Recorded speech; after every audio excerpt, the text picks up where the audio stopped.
Good morning India. दोस्तों नमस्कार। दोस्तों, हमारे चैनल की कहानियाँ आप तक रोज़ाना पहुँचती रहे, इसके लिए आप हमारे चैनल को सब्सक्राइब कर सकते हैं और इस वीडियो के पसंद आने पर आप इस वीडियो को लाइक कर सकते हैं। इस कहानी में आगे बढ़ते हैं। ये कहानी है पवित्र चौधरी की, जो हरियाणा का रहने वाला है।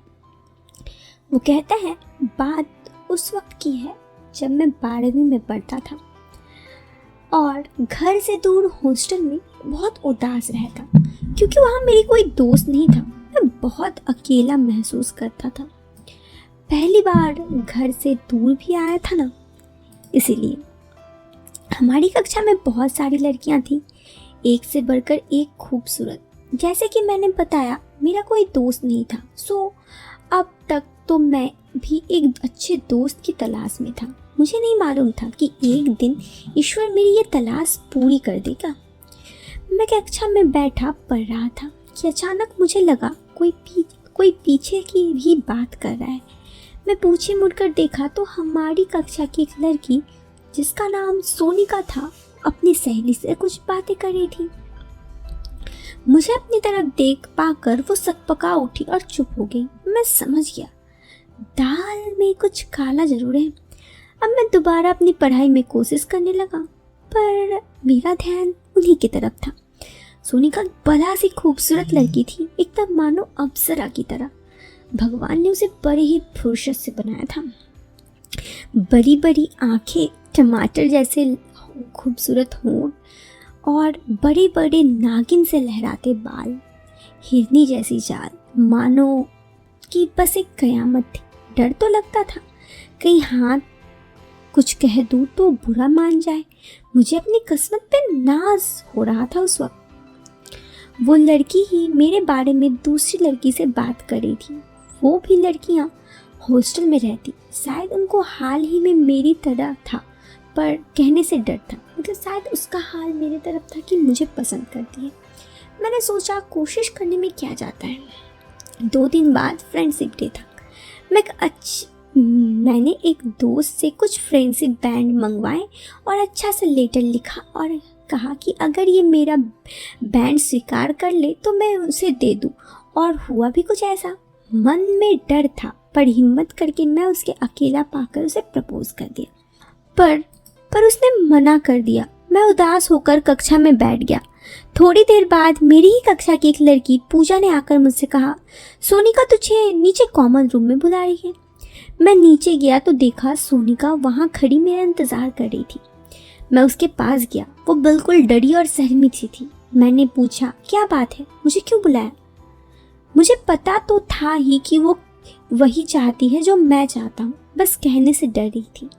उसने कहा, सॉरी, मैंने तुम्हारा दिल दुखाया। वैसे मैं भी तुमसे दोस्ती करना चाहती थी, पर डरती थी कि कहीं तुम और लड़कों की तरह मुझे धोखा तो नहीं दोगे। मैंने उससे कहा, डरने की कोई बात नहीं, क्योंकि मैं तुम्हें चाहता हूँ और तुम्हें पसंद करता हूँ। ये सुनकर वो खुश हो गई। हाँ, उस वक्त कोई कहीं भी आ सकता था, इसलिए मैंने उसे वो फ्रेंडशिप बैंड और लेटर दिया और हम दोनों कक्षा में चले गए।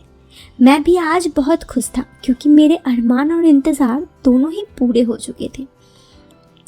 दिन प्रतिदिन हमारी नज़दीकियाँ बढ़ती जा रही थी। हम दोनों कई लेक्चर मिस करके स्कूल की छत पे घंटों एक दूसरे से साथ बात करते। आजकल तो लोग पहली मुलाकात में ही न जाने कहाँ तक पहुँच जाते, लेकिन वो चीज़ बड़ा अलग था। हम दोनों एक दूसरे के साथ बात करते। हम दिन में ही कैंटीन में जाकर एक दूसरे के लिए चॉकलेट और दूसरी चीज़ें लाते और शेयर करते। सबको धीरे धीरे हमारे बारे में पता चलने लगा। हमारे प्यार का असर हमारी पढ़ाई में भी पड़ रहा था, पर जिस पर प्यार का भूत सवार हो, उसे बाकी चीज़ें कहाँ दिखाई देती हैं। सर्दी की छुट्टियाँ होने वाली थी, पर उससे पहले मेरा जन्मदिन था। मैं उस दिन के लिए बहुत ज़्यादा उत्साहित था, क्योंकि अरमान उसके दिल में भी थे, जो कि उस दिन पूरे होने वाले थे। हम दोनों बहुत ही ज़्यादा खुश थे और आखिर वो दिन भी आ गया। उसने रात को ही मुझे अपने हॉस्टल के कोने में बुलाया। मैं वहाँ गया तो वहाँ पहले से ही उस मेरा इंतज़ार कर रही थी। मैं वहाँ जाते ही उसने मुझे जन्मदिन का विश किया। हम दोनों एक दूसरे को देख रहे थे। उसे थोड़ा डर भी लग रहा था। कुछ सर्दी का मौसम था तो रात को ठंड भी थी, और उस वक्त चुपके चुपके मिलने में एक अलग ही रोमांच जैसा लग रहा था। मैंने कहा उससे फिर कि मेरा जन्मदिन का गिफ्ट कहाँ है। वो शर्माने लगी तो उसने कहा कि तुम्हें क्या गिफ्ट चाहिए। मैंने कहा कुछ नहीं, बस तुम। इतना कहते ही वो फिर से मुस्कुरा दी। उसने कहा अब जाओ यहाँ से। मैंने कहा वाह, बस मुझे बुलाने के लिए, विश करने के लिए बुलाया? अगर ऐसा ही था तो तुम मुझे कॉल पे भी विश कर सकती थी। इतना कहते हुए मुस्कुराई और नजरें झुकाई, शायद थोड़ी शर्मा रही थी। मैं वहाँ से वापस आ गया। दूसरे दिन हम लोग कॉलेज नहीं गए और एक दूसरे के साथ खूब वक्त बिताए और खूब सारी बातें की। ये पहली दफ़ा था जब मुझे और उसे प्यार हुआ था, और इस दफ़ा हुआ था। उसने मेरे बर्थडे के लिए हम लोग एक रेस्टोरेंट पे गए और मैंने केक कट किया। उसने गिफ्ट के स्वरूप मुझे एक ड्रेस गिफ्ट किया था, जो कि आज तक मेरे पास बहुत ही संभाल के रखी है। उसके बाद सर्दियों की छुट्टी पड़ी। हम दोनों अलग हो गए, लेकिन एक दूसरे के साथ फ़ोन पे बातें करने का वादा कर दिए। दिक्कत वाली बात ये हुई कि घर जाकर शायद उसके घर में सही से नेटवर्क नहीं आता, तो कभी अगर नेटवर्क आता तो उसके घर पर कोई ना कोई होता, जिस वजह से हम दोनों ही बात नहीं कर पा रहे थे। मुझे उसकी काफ़ी याद आ रही थी। धीरे धीरे नया साल आ गया। नया साल के दिन वो रात को मुझे विश भी नहीं कर पाई। वो घर पे थी और उसके अकेले का कमरा नहीं था, लेकिन फिर उसने मुझे बस मैसेज किया। कुछ दिन ऐसे ही बीते और फिर जब हमारी कॉलेज खुला तो हम दोनों एक दूसरे को मिले।